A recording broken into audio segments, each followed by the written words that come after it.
du film qui vient de se présenter. Donc moi je suis Julien Legros, rédacteur en chef du Patriote Résistant, donc mensuel édité par la FNDIRP depuis 1946.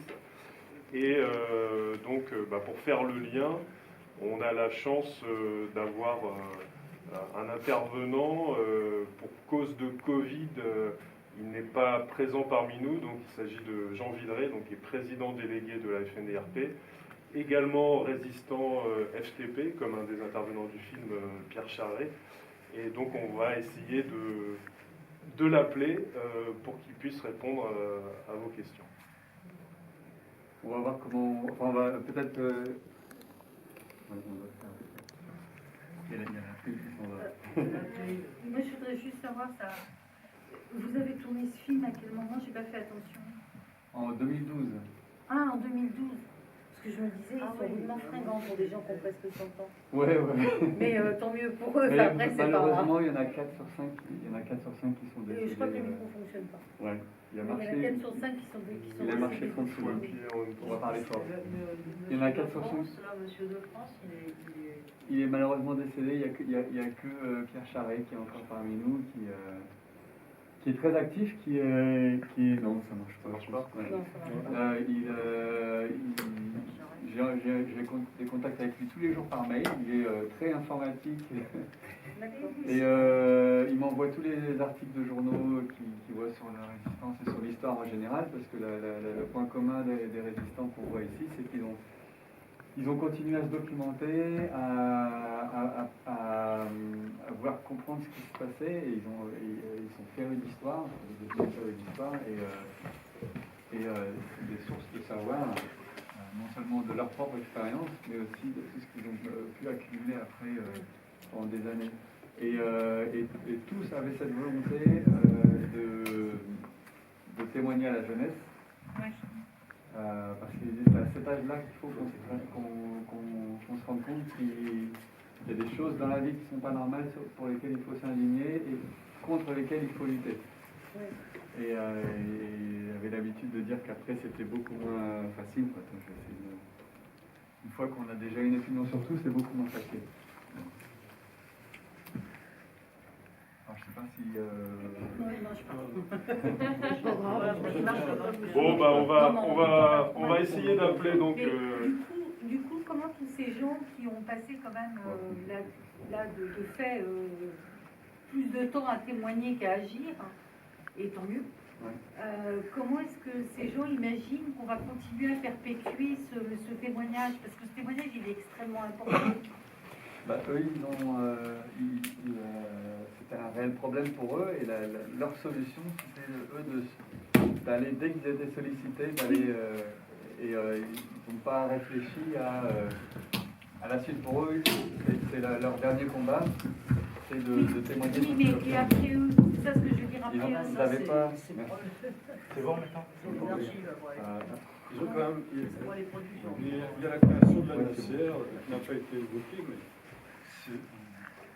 c'était l'association des anciens combattants résistants. D'accord. Qui sont là d'ailleurs, Oui, ils en sont oui. membres. Ouais. Et ils ont créé les amis de la D'accord. NACR qui perpétuent. D'accord, voilà. Et en plus, bon, ils étaient extrêmement actifs, pas seulement pour témoigner vis-à-vis des enfants, mais Michel de France, par exemple, qui est le beau-père, le père de Dominique, faisait les discours dans les forteresses, etc., pour commémorer tous ceux qui ont été fusillés, etc. Des discours très explicatifs, très documentés et actualisés. D'accord. Donc sur les gens qui sont Charret est un exemple extraordinaire, parce qu'il a pratiquement 95 ans, je crois, Pierre. Et donc, ce sont des gens qui sont capables, lui, Pierre, est capable de faire un discours sans papier, D'accord. plein d'humour, avec des références. Bon, ce sont des gens très actifs. C'est quand même quelque chose de très notable et qui pour moi est très important, dont il faut perpétuer la mémoire.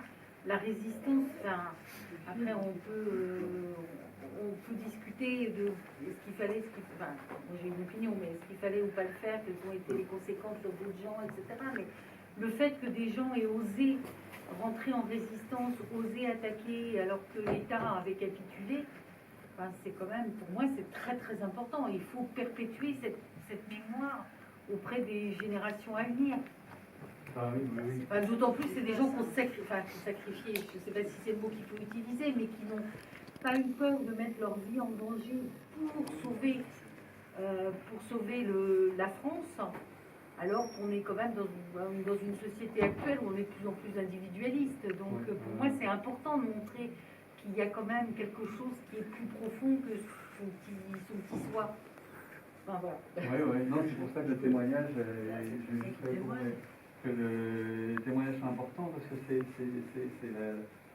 les personnes qui répondent en tant qu'être humain, Oui. c'est-à-dire ce qu'ils ont mis en branle pour pouvoir faire tout ça, et est-ce que c'était naturel, calculé, enfin, il y a énormément de questions par rapport aux personnes. Après les faits, on sait quels ont été les faits, les actions de résistance, mais comment est-ce que les personnes se mettent en tête de changer toute leur vie pour entrer dans ce mode-là, c'est ça que j'essaie de sonder moi dans les entretiens, d'ailleurs, plus que la vérité historique. D'ailleurs, on voit bien dans votre film, en fonction des gens, c'est plus ou moins. Moi, j'ai eu l'impression, moi, j'ai ressenti le fait que, par exemple, j'ai oublié la dame qui s'appelle Yvonne. Ouais. Elle, j'ai l'impression que c'est dans sa nature d'être en lutte et en résistance. Donc elle, on dirait qu'elle s'est posé aucune question. Certains autres, peut-être que c'est arrivé un peu comme ça, mais avec peut-être moins de détermination, enfin moins de déterminisme. Pas de détermination, parce qu'une fois qu'ils ont été dedans, on comprend bien qu'ils se sont plus posés de questions. Et quand on voit, là, c'est justement votre beau-père, cet homme qui vous explique à chaque fois qu'il se fait arrêter, il s'évade et on a l'impression qu'il est indestructible, quoi. Alors moi, ça m'a... C'est transportant, ce genre de personne, quoi. Ça...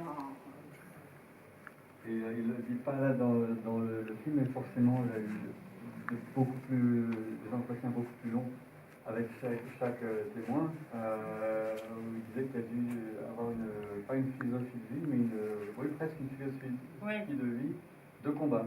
Oui, tout était mis sur le combat, et à 16 ans ou 17 ans, faire ce changement-là et dire voilà, je suis sûr de ce que je fais et je vais dans cette direction-là, c'est très très dur. Et c'est pour ça qu'une fois qu'il avait ça dans la tête, cette philosophie de combat, il a gardé jusqu'au bout. Après, moi, ça m'a impressionné, quoi. Cette espèce de détermination intérieure qui fait que, quoi qu'il se passe, il continuera sa lutte et donc il prend les moyens, enfin, il fait ce qu'il faut pour s'évader et continuer sa lutte. C'est. Michel, je ne l'ai pas connu longtemps, mais rien que dans les différents moments où j'ai rencontré, et puis ses camarades du Parti communiste le disent tous aussi, hein, il donnait cette énergie à tout le monde autour, mais même à son âge, il avait encore oui, on a envie de le suivre. Hein.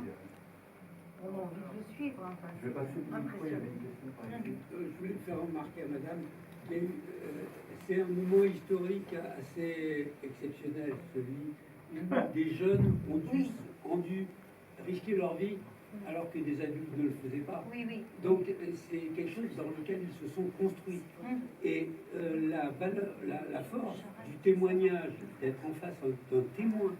Un témoin, selon Primo Levi, c'est quelqu'un qui porte un nous.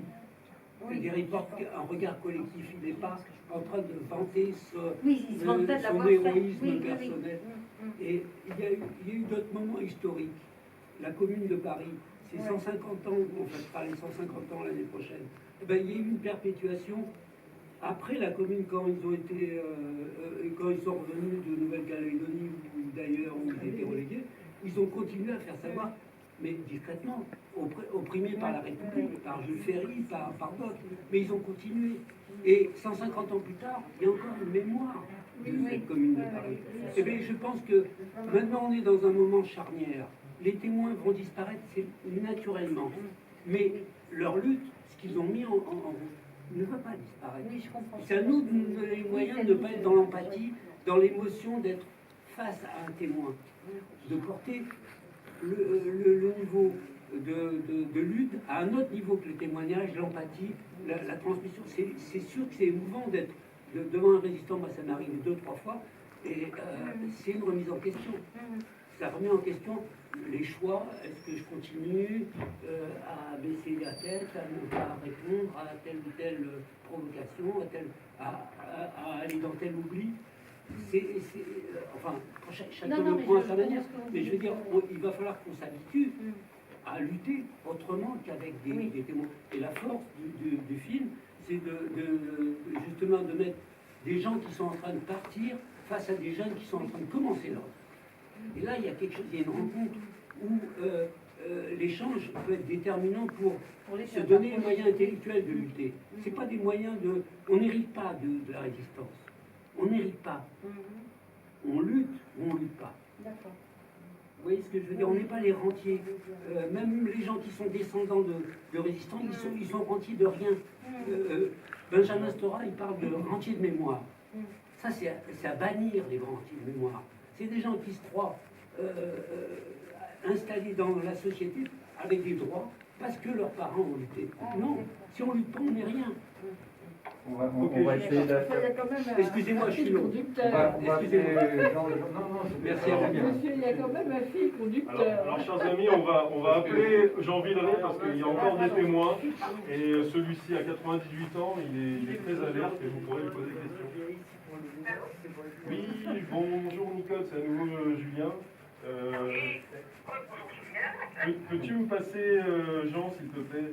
Oui, bien sûr, je te passe. Merci beaucoup. Je m'entends. Vous avez même droit aux coulisses.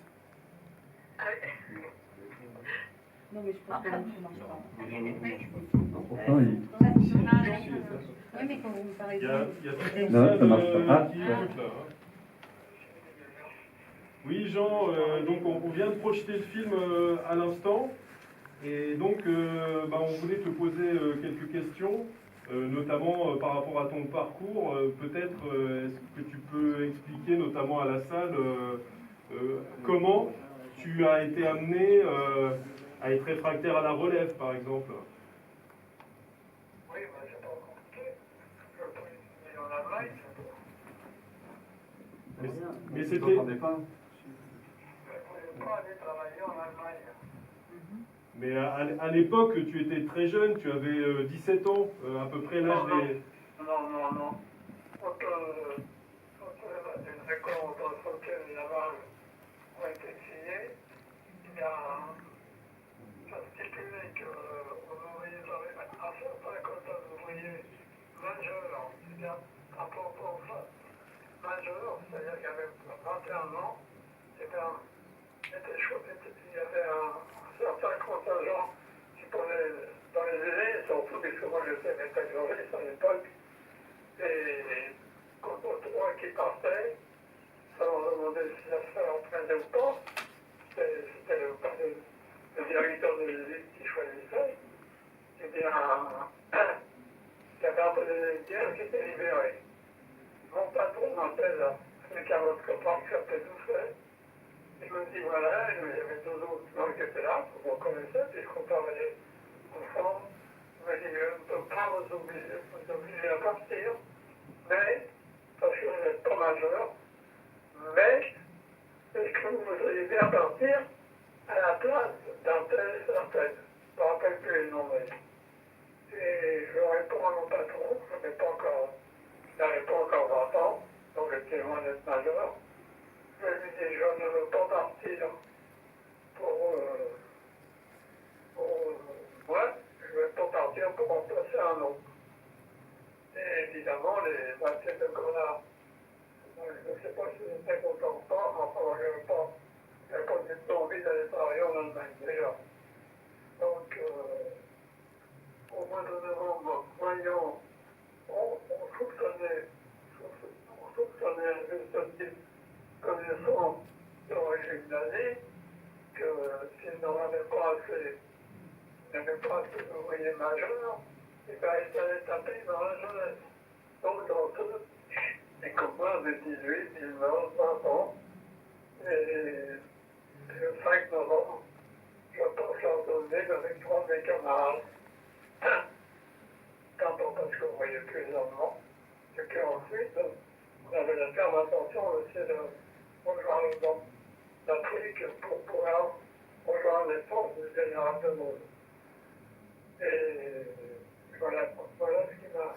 Évidemment, j'avais raison, puisqu'au mois de janvier 1943, eh bien, mes parents m'ont donné ne m'est pas adressé, évidemment, on recevait une lettre avec une convocation pour partir pour aller en Allemagne.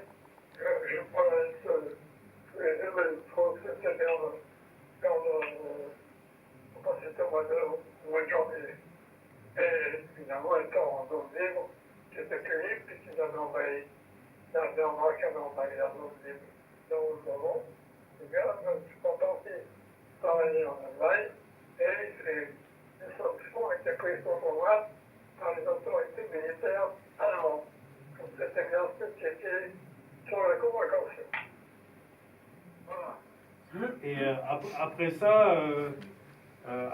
donc, tu as été aussi réfractaire au STO, et en décembre 43, Évidemment, étant en zone libre, n'ayant plus, je n'avais pas de carte d'alimentation, je n'avais pas de carte d'identité, je me fais faire une carte d'identité à mon nom, et comme j'étais sur un chantier sur un nom à côté de Sahara, à Alasléo, je veux dire, la commune d'Alasléo, eh bien, je me fais donc recenser à Sahara. Je passe évidemment la décrétion de l'université où donc je suis convoqué à la mairie de Sahara pour une visite médicale, puisque je faisais partie de la classe 42, et dans les 11 novembre, 11 décembre 1922, et automatiquement, je fais partie donc de ce service de travail obligatoire, classe 40, 41, 42. Évidemment, quand je les ai convaincus au mois de mai, j'étais comme quand j'étais réfractaire à la relève, je deviens réfractaire au STO. alors peut-être tu peux expliquer à la salle comment tu es rentré dans la résistance avec les FTP. Oui, mais alors là, c'est bon parce que je deviens réfractaire. Je suis donc recherché par son armée. J'arrive à la résistance carte d'identité. Je retourne travailler à la Solar française de pétrole où j'étais bûcheron carbonisateur, sous un fond nom, évidemment. Et puis au mois de novembre, je décide de revenir dans la région parisienne. Je n'ai pas pensé un peu des hivers dans les bois parce que c'est la froid. Et là, par un camarade de l'usine de l'établissement des Mares, Rodriguez, dans le mondial, eh bien, pour faire elle est en TP à l'époque. À la TP après. Je ne me trompe pas. Et si en plus on parle bien dans la raison parisienne. Et quand je rentre dans la TP, le 31 décembre 1943. Parce que c'était dans tous les raisons de décembre dans lesquelles je pouvais entrer. Il y avait longtemps que je pouvais entrer dans la raison de la décembre. Et c'est bien compris puisque c'était à peu près maîtrisé à l'époque. Voilà, pour aussi simple comme bonjour. Alors peut-être la salle a une question pour Jean Villeray par rapport à son engagement de la jeunesse peut-être. Jean, il y a une question pour toi. Oui, Jean Villeray, vous avez vu ce film. Quel a été votre sentiment en le voyant? Quel a été ton sentiment en voyant le film? Le film, ça m'a, comment dire, je me suis rajeuni à une époque où a lieu se diviser. Évidemment, c'était des gens qui résistaient, mais qui étaient résistants comme moi. J'étais déjà résistant au régime de nazisme avant 1939. Peut-être une question de ma part, c'est par rapport aux valeurs du Conseil national de la résistance qui sont évoquées dans le film. En quoi... Oui, mais le Conseil national de la résistance, à l'époque, on ne connaissait pas du tout ça. Moi, j'étais résistant sans savoir qu'il y avait un Conseil national de la résistance. J'ai appris tout ça après. on ne pas des convocations, on n'avait pas des tracts tous les jours qui expliquaient ce qu'était le Conseil de la Résistance, ce qu'était ce jour-là. Non, tout ça, on n'y pensait pas du tout. On était anti-nazi, on voulait résister, quoi. Et L'appel à la résistance du 18 juin qui nous a déjà engagés dans cette voie. Et en quoi, toi, dans tes convictions personnelles comme résistant, tu es profondément attaché à ces valeurs Mes conditions, elles étaient personnelles automatiquement. Hein. C'était les miennes. Oui, moi j'étais anti-nazi, c'est tout. Donc je ne croyais pas que les Allemands allaient l'emporter. Je souhaitais donc. Est-ce que vous avez d'autres questions pour M. Villeray? N'ayez pas peur, hein, il est très sympathique.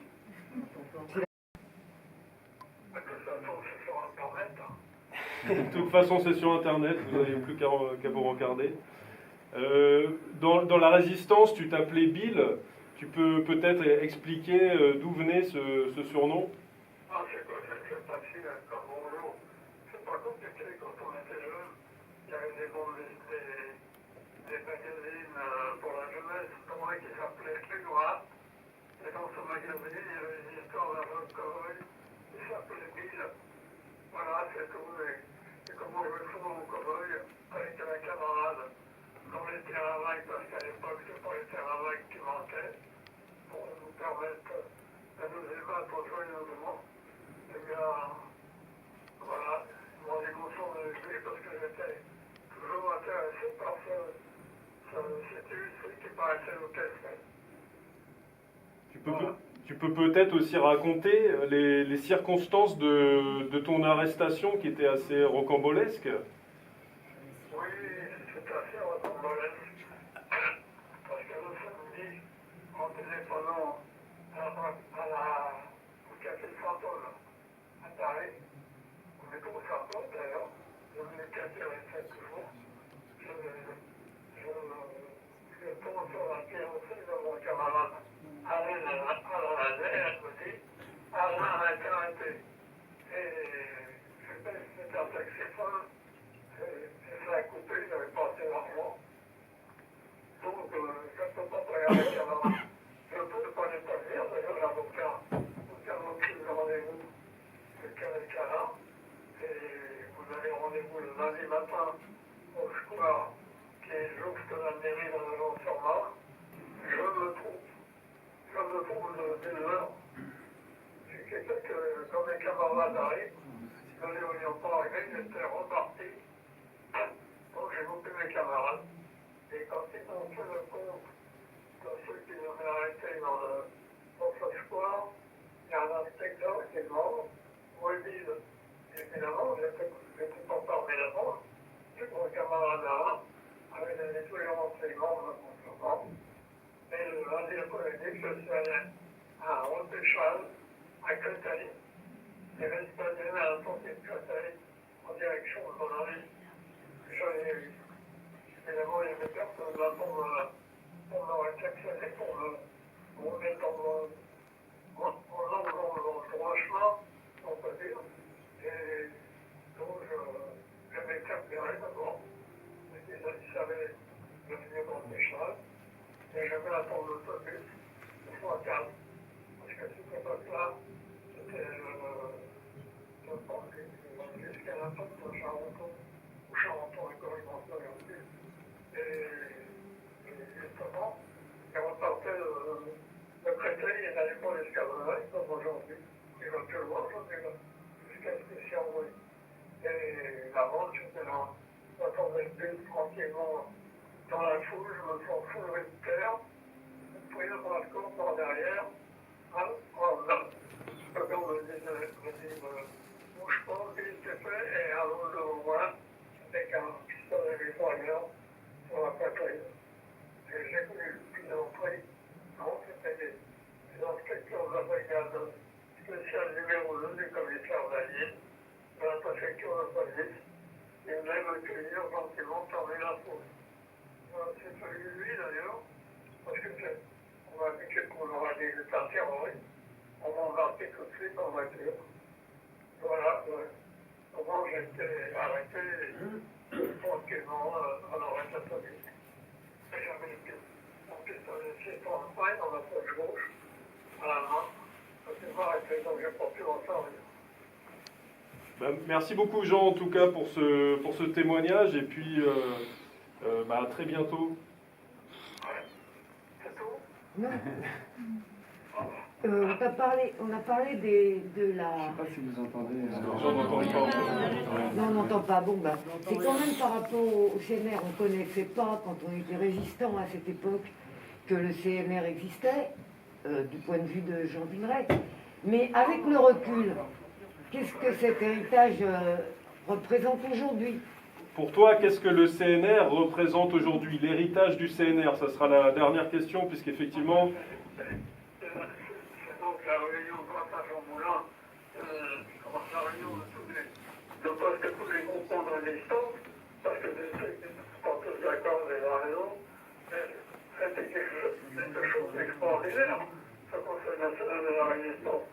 Partout où j'en ai raconté mon parcours, je n'oublie pas de parler du Conseil du CNR, avec ses mesures sociales, qui ont été aussitôt qu'elles ont été annotées et mis en place après la libération, on commençait à être attaqué presque aussitôt par tous ces gens qu'on avait blanchis, par tous ces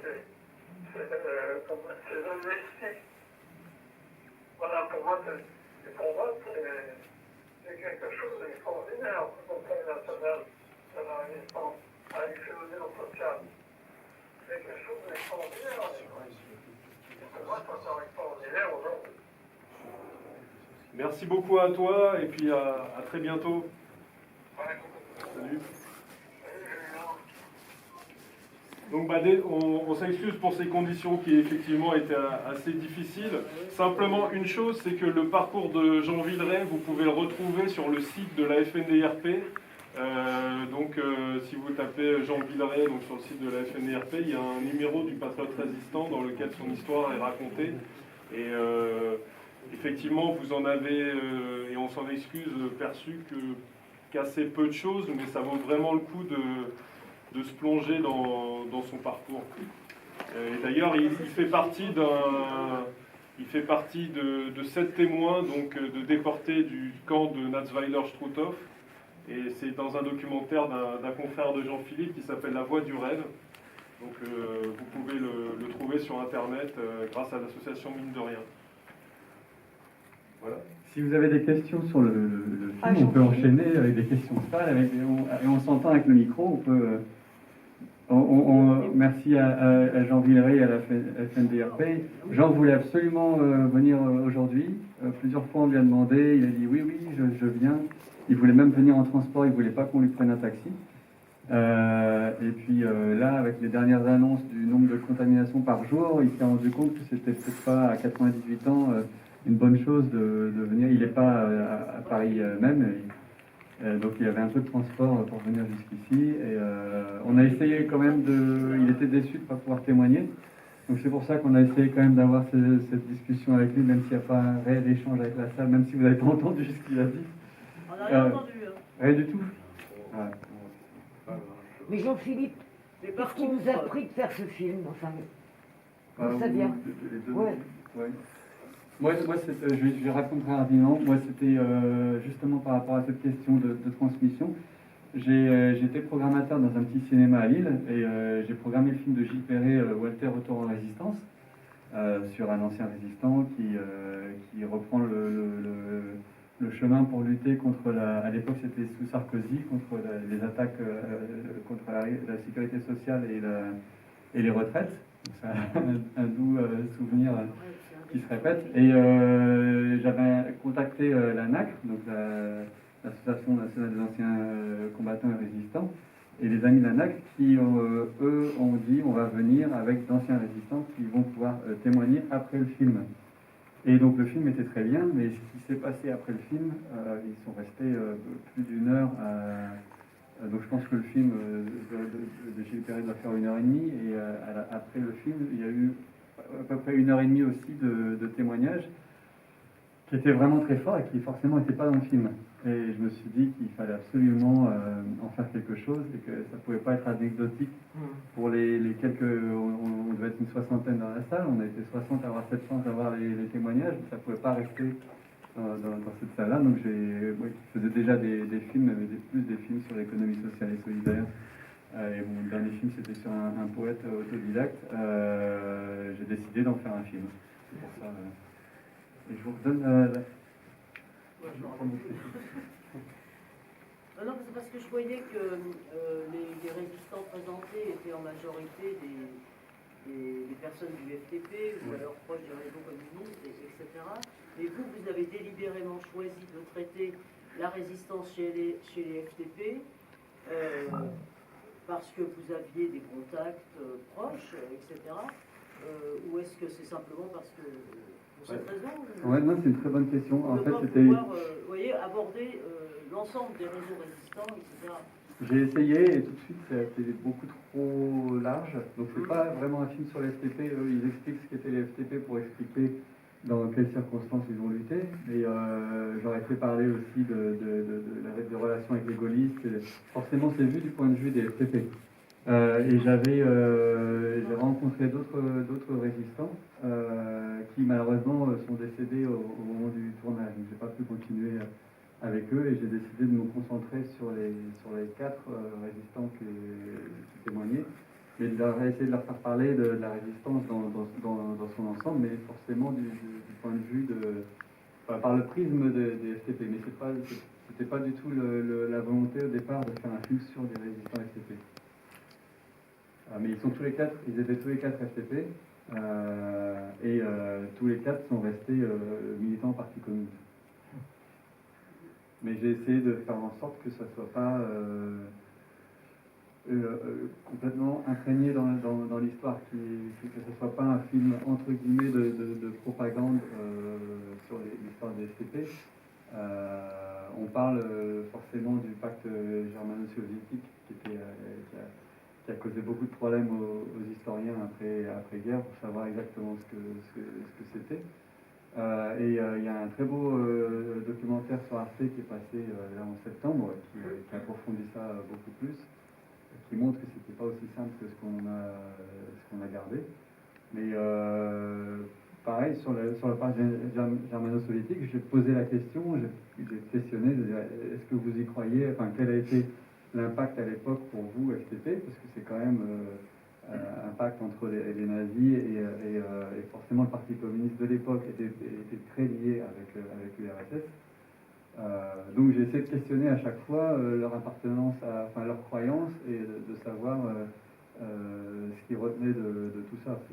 J'aurais pas donné la parole pour dire ce que eux voulaient dire. C'était vraiment un interrogatoire entre guillemets. Donc j'ai essayé de couvrir l'histoire de la résistance, mais c'était long. Deuxième aspect de la question, là il s'agit plutôt de ce qu'on appelle l'engagement. Oui. L'engagement en résistance chez les FTP en majorité. Mais est-ce que, peut-être l'avez-vous pas mis dans le film, je ne sais pas, mais il y a eu aussi les autres côtés de la résistance, c'est-à-dire pas seulement mais aussi les dissensions, les oppositions, etc. de la résistance, y compris chez les FTP. Alors ça, je voudrais savoir si ils ont eu l'occasion de vous en parler, ou si vous leur aviez demandé, ou simplement si peut-être que vous ne l'avez pas mis dans votre film. Ils en ont pas parlé dans les... Enfin, ils en ont parlé, ils l'ont évoqué, mais ils l'ont pas évoqué en détail parce qu'ils n'ont pas vécu ça. Donc moi, je suis resté juste sur leur vécu, comme aucun d'eux n'est historien. Je me suis concentré sur leur vécu, sur leur histoire propre, qu'après ils ont agrémenté de ce qu'ils ont connu après en lisant des livres. Ils étaient au courant des dissensions, ils étaient au courant. Il y avait aussi entre réseaux, ils se piquaient par exemple des armes, enfin des caches où il y a des armes. C'était à celui qui allait en premier aller chercher là-bas pour récupérer tout ça. Donc il y a eu plein de choses comme ça, mais qui n'étaient pas de leur fait à eux, des 4 qui sont dans le film. Donc du coup, moi j'ai pas continué dessus non plus, parce que moi non plus je suis pas historien, donc je peux pas dire ce qui s'est passé.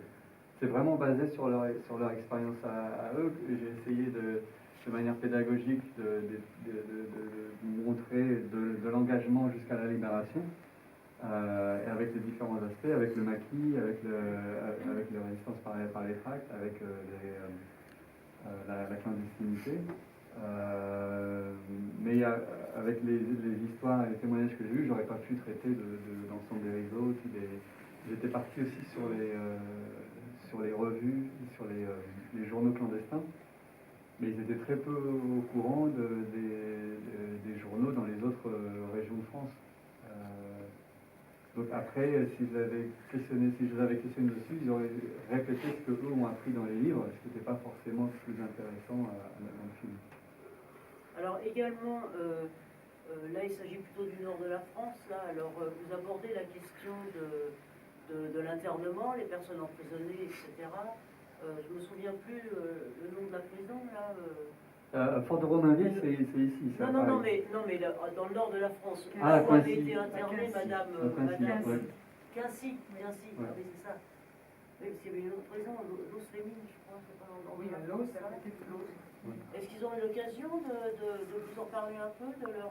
Ils sont restés très peu de temps là-bas. C'est juste ce qu'ils racontaient, c'est les conditions d'insalubrité qu'il y avait dans chacune de ces prisons. Mais ils ont voyagé de prison en prison, et là, Madame Abbas a voyagé, c'est en très peu de temps qu'elle a fait toutes ces prisons-là pour finalement arriver à Romainville et puis être déportée par les wagons jusqu'à Ravensbrück.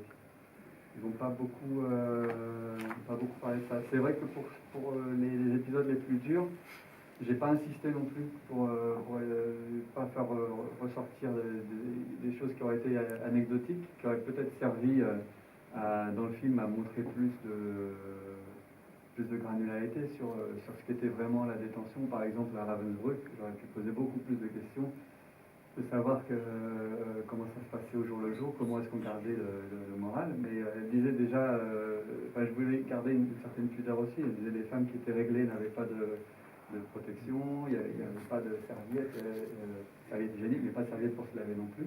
Il n'y avait pas de tout ça, j'ai pas voulu insister. Pour cette partie-là, j'ai voulu mettre juste ce que eux voulaient dire. Mais ça a été... Jean est là, je ne sais pas si Jean tu te souviens, c'était il y a 2 ans le montage, mais on a eu de nombreuses discussions de ce qu'on mettait dans le film, parce que c'est pas un film d'historien non plus. Et on s'est basé vraiment sur faire des portraits, ces 4 portraits-là. Pas toujours glorieux, et tout ce qu'il raconte n'était pas... heureusement qu'il nous le dit, mais... Justement, c'est pas toujours glorieux. Ouais. Oui, alors justement, c'est cet aspect-là, disons, tant mieux que, par exemple, les jeunes prennent connaissance, évidemment, de tout cet aspect de la résistance, mais c'est vrai, comme vous venez de le dire, il n'y a pas eu que des aspects glorieux. Ouais, ouais. Et si je vous pose la question au sujet des prisons, c'est précisément parce qu'il y a eu des épisodes peu glorieux, notamment qui se sont passés du côté des FTP. C'est pour ça que je vous pose la question à vous, si vous avez abordé le sujet un peu, où il y a eu des dissensions énormes et même des morts de la part des FTP, ce qui souligne, disons, un manque de solidarité entre les détenus au moment des plus grandes évasions qu'il y a eu dans les prisons françaises, notamment à Aix, près de Lyon, au Puy-en-Velay, où là, carrément, les FTP ont assassiné un de leurs co-détenus parce qu'ils ne partageaient pas leur point de vue politique, puisqu'il s'agit de Petro Tresso. Petro Tresso était un opposant communiste, mais de tendance plutôt trotskiste. Or, à l'époque, il y avait d'énormes dissensions, évidemment. Ah, oui. Et les FTP, c'est un exemple parmi d'autres, je ne veux pas appuyer là-dessus le débat, mais c'est un exemple parmi d'autres, les FTP ont abattu, après la sortie de prison, Petro Tresso sous ordre, évidemment, de PC soviétique. Vous voyez, alors des aspects comme ça, je suis toujours un peu étonnée de voir que c'est rarement abordé dans les films ou les documentaires sur la résistance. C'est pour ça que je vous pose la question, si entre vous, comme ça, vous avez eu l'occasion d'en parler. Non. On n'a pas parlé de ça. En fait, il s'agissait de... En fait, il y avait 4 témoignages. Il s'agit de construire en fait une histoire avec ces 4 histoires, qui parfois, c'est des histoires qui se rejoignent, mais parfois aussi elle s'écarte. Hein. Ouais. Donc, non, on est vraiment resté sur... Oui, là, c'est l'engagement. Ouais. Oui, moi, je voulais vous féliciter pour ce film que je trouve extrêmement intéressant. Très juste, évidemment, on voudrait en savoir plus, mais ce qui est, je crois que le contenu est intéressant.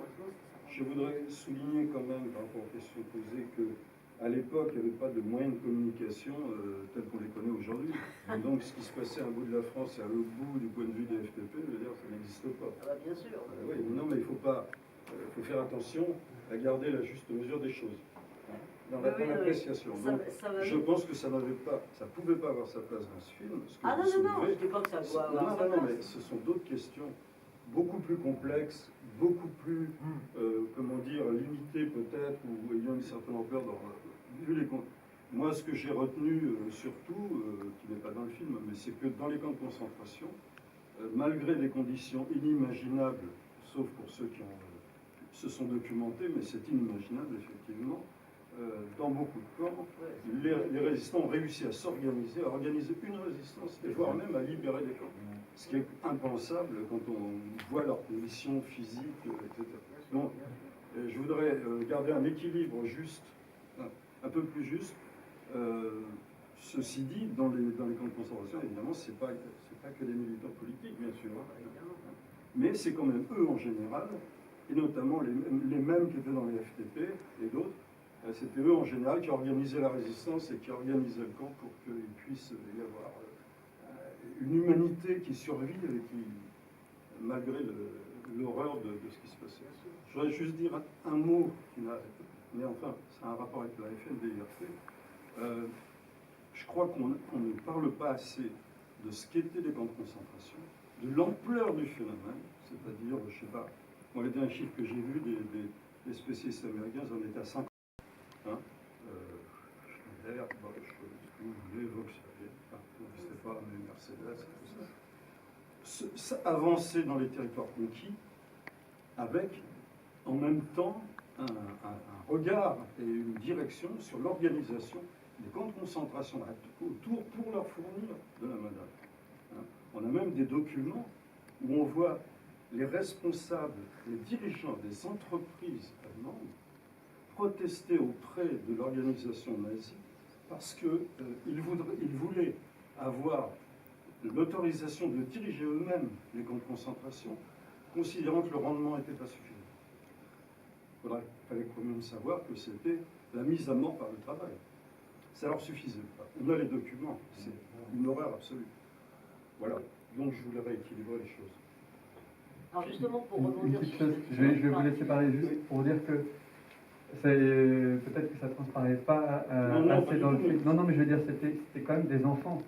Ils avaient 15, 16, 17 ans au moment où la direction des FTP, tout ça, eux, ils suivaient. Ils n'avaient pas cette conscience-là d'organigramme et de... Non, mais Yvonne Abbas a quand même passé, je dirais, des années terribles. Et son retour à la vie civile a été encore plus terrible. Elle le dit bien, de d'ailleurs. découvrir qu'on l'avait carrément rayé de la carte. Elle le dit. Elle n'avait plus rien. Plus rien. Donc, Vous vouliez rajouter quelque chose? Non, j'ai... C'est à moi que vous avez Oui, parce que je vous ai Non, coupé je tout à disais l'heure. qu'effectivement, tous les déportés qui sont heureusement revenus, effectivement, ont eu un retour assez terrible. Tous en témoignent. Hein. Alors, par contre, par rapport à ce c'est que Guy Krasuki, tous ces gens-là qui ont pris la lutte. Continuez. Il ne faut pas généraliser comme non, ça. je parle pas au du niveau tout. humain, psychologique, de la façon dont ils ont été reçus. Mais après, évidemment, la lutte continue. Par contre, par rapport à ce que disait monsieur sur la question des communications, il se trouve par hasard que je suis venue voir hier le documentaire sur Madeleine Rétro, et c'est exactement ce qu'elle disait, qu'il faut bien imaginer qu'il n'y avait pas l'Internet, le téléphone mobile, elle le disait, quoi, qu'on a du mal à imaginer tout ce qui se communiquait malgré ce manque de moyens, quoi. Notamment d'ailleurs dans les prisons françaises. On peut se poser la question aussi comment quelqu'un arrive à faire parvenir quelque chose, etc. Je vais juste donner une petite information. Il y a beaucoup de choses que je n'ai pas pu mettre dans ce film parce qu'on voulait faire un film pédagogique qui puisse être utilisé dans les écoles aussi, enfin pour les adultes et pour les enfants, mais qui est cet aspect pédagogique qu'on suit des personnes par leur humanité, par ce que eux ont vécu et comment ils sont allés jusqu'au bout. Mais on a abordé beaucoup de sujets et j'ai fait le montage ce qu'on appelle les rushs, donc de ce qui est resté du film qui n'a pas été utilisé, par thématique. Il y a une thématique qui est sur la communication, justement, où on parlait comment ça se passait, comment est-ce qu'un maquis se tient au courant de ce qui se passe autour, puisque à la base, il doit être coupé de tout le reste de la société. Donc c'est pas mal d'anecdotes comme ça, toujours basées sur leur expérience à eux. Moi, je ne m'intéressais pas à ce qu'eux ont lu dans un livre, parce que sinon là, on sort du témoignage. Et ça, c'est sur le site internet du film. Il y a un dossier pédagogique pour les écoles, mais c'est vraiment orienté pour les professeurs pour se retrouver dedans, aller chercher les ressources. Mais il y a à peu près 1h30 de témoignages en plus par thème qui sont sur le site internet. Justement parce que je ne pouvais pas garder ça que pour moi et que ça n'avait pas sa place dans le film. On a eu des grands débats, mais j'en parle avec émotion parce que Jean est là et je n'avais pas vu depuis très longtemps, sur ce qui devait rester dans le film, ce qui partait. Et moi, en tant que réalisateur qui a vécu toutes les expériences des témoignages, j'avais envie de tout mettre.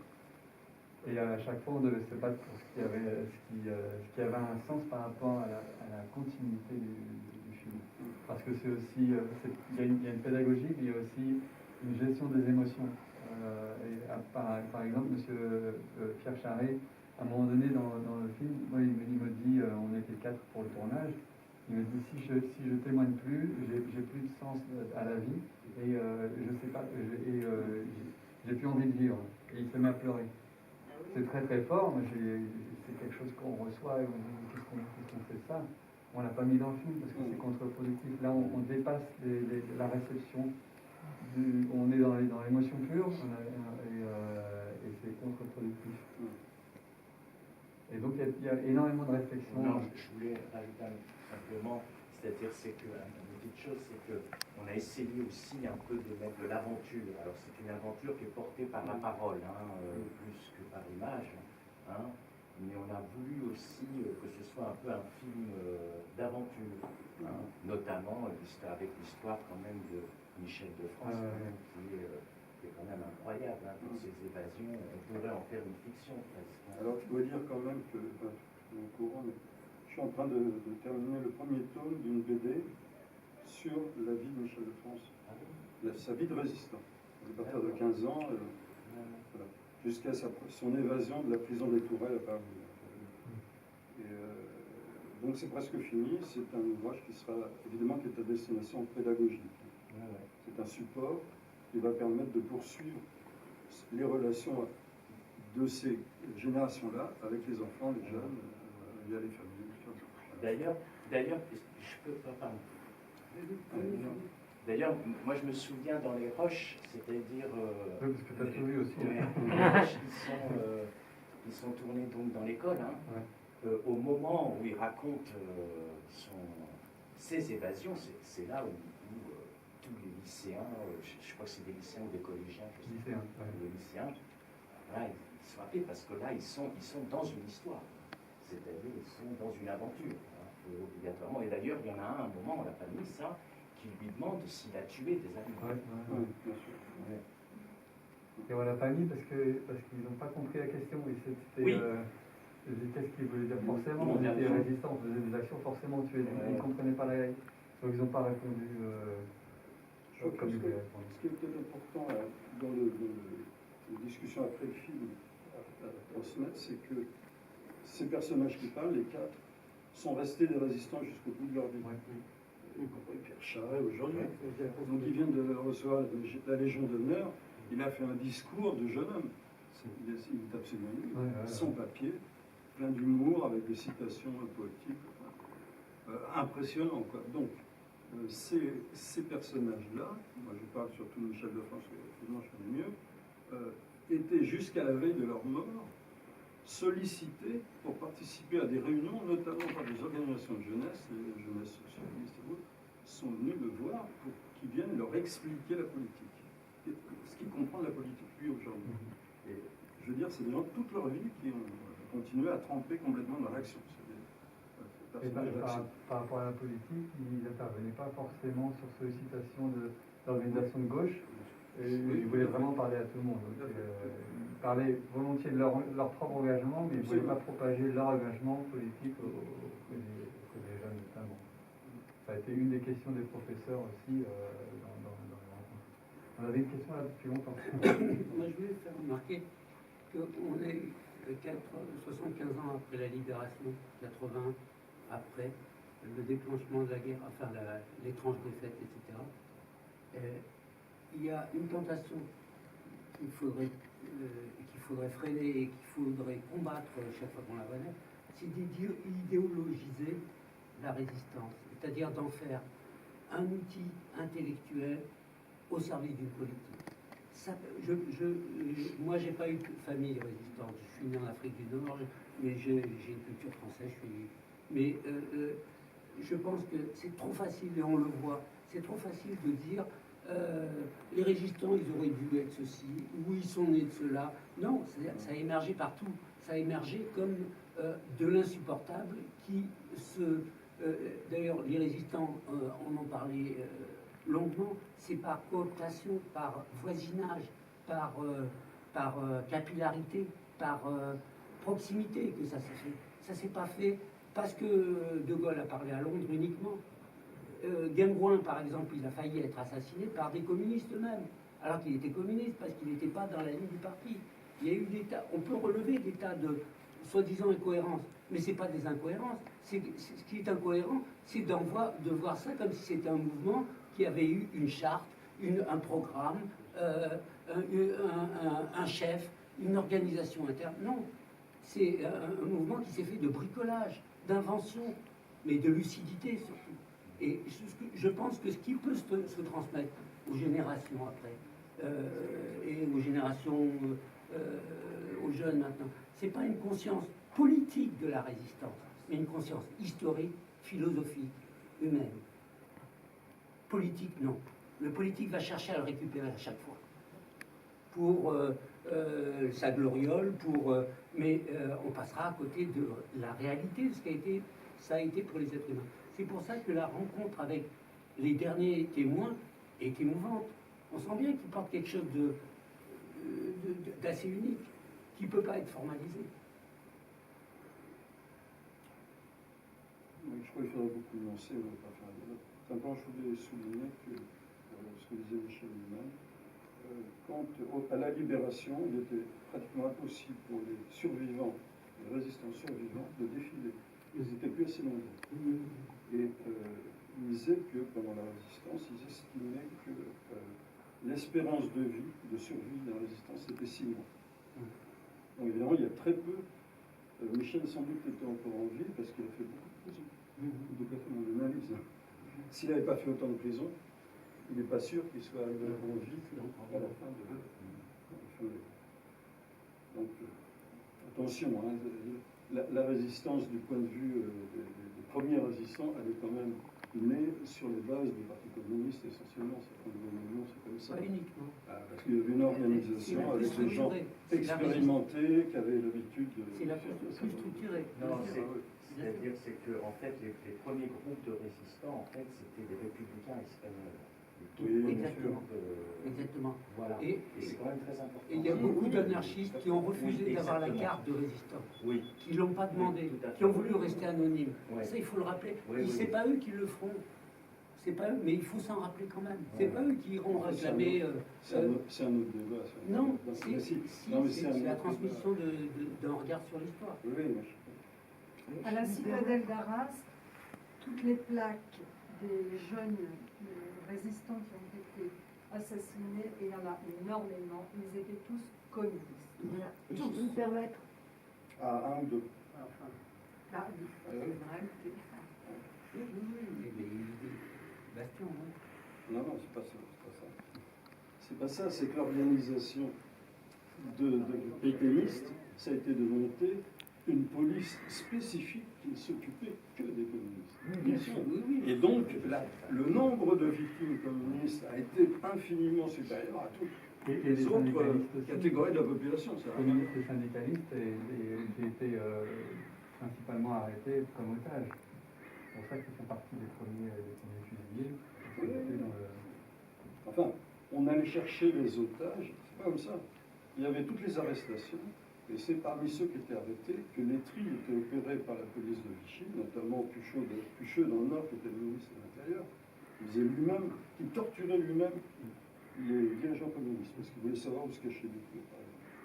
Eh bien, on allait faire des tris sur des listes, hein, et on choisissait évidemment les dirigeants de la CGT quand il y en avait, médecins, ceux qui étaient les plus qualifiés, voilà, pour les faire disparaître, en préparant l'avenir, en disant, bon, au moins le mouvement ouvrier, on va le décimer, il n'aura plus de tête.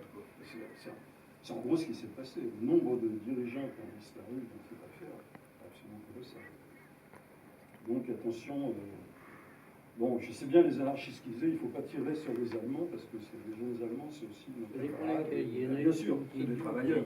Non, mais, donc je veux dire, si on partait dans un débat comme ça, on n'est pas beaucoup. Il y en a eu qui ont été idiots de tous les côtés.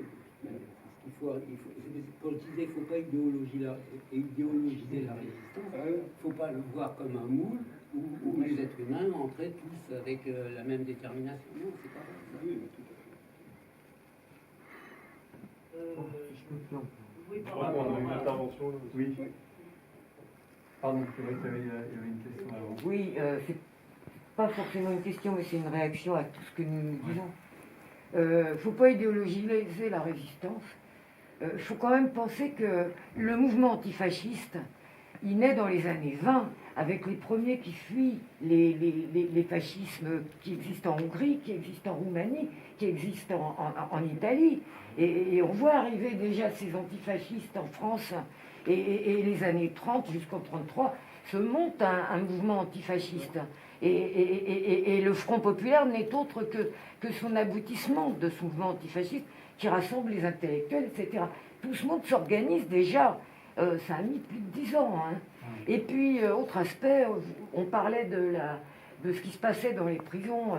C'est bien facile de dire les dissensions à l'intérieur de la résistance, mais cette résistance, je suis désolée, elle était, avec ses différences, effectivement, ses côtés spontanés aussi, sans la population qui n'était pas forcément politisée. On a parlé dans votre film des paysans, et je voulais saluer vraiment la diversité qui est évoquée à travers les témoignages qui sont sensibles. C'est des témoignages, bon, bien sûr, vécus.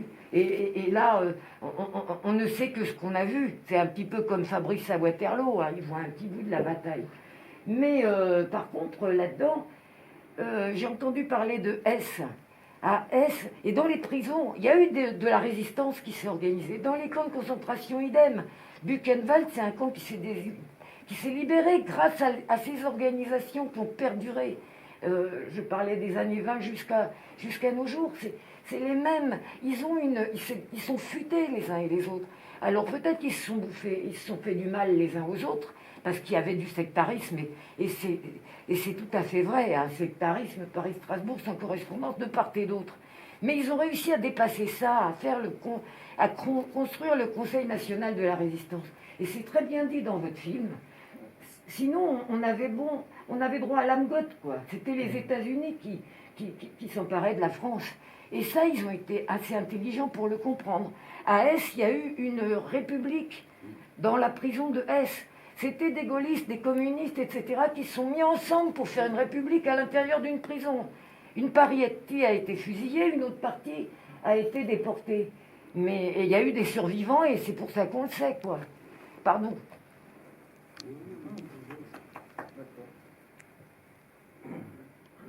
On va arriver à une limite technique, c'est qu'on nous a autorisé à faire le débat jusqu'à 3 heures. Ah, c'est même bien qu'on Non, on n'est pas autorisé. Non, c'était prévu qu'on reste dans la salle. Mais je continuerai volontiers à discuter dehors si vous voulez. En tout cas, merci beaucoup d'être venu. Peut-être sur les autres dates, rappeler que si si les mesures du gouvernement le permettent, dans les autres dates, il y aura des interventions avec d'autres associations, notamment en ce qui concerne Yvonne Abbas, l'amicale de Radio Musique. Oui. Donc je peux peut-être dire la date. Je t'avoue, je me souviens plus de tête. Ça a eu où? À Paris? Ici, oui. Et le film est tous les jours, sauf le mardi, au Saint-André pendant 2 semaines, et puis après,